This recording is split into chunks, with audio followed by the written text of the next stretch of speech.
Hi everyone, we're working in our 4th grade book, lesson 8, page 116. I will give you guys a couple seconds to get there.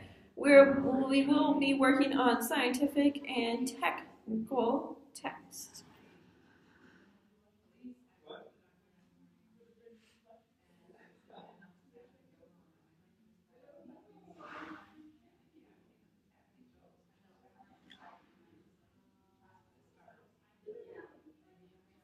Alright, so scientific and technical texts are kinds of nonfiction texts. Scientific texts explain a science topic, such as how rocks form. They include real lab reports, magazine articles, and textbooks.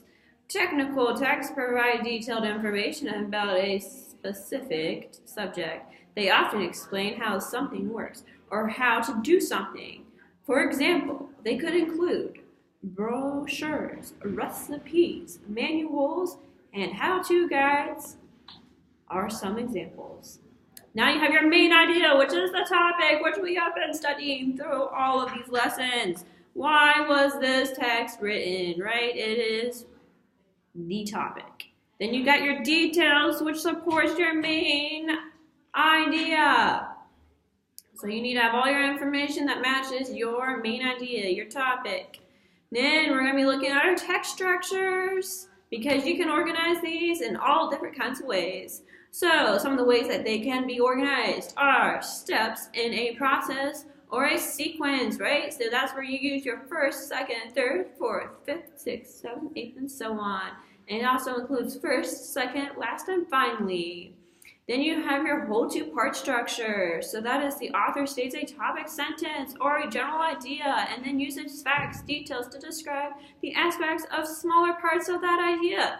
That's where you can think of your big picture, and then you got your small little ideas, right? You think the big picture, it tells you the whole thing on what you're studying, and then it breaks it down into all the little small parts that builds up to the big picture. All the small parts create the big picture. There we go.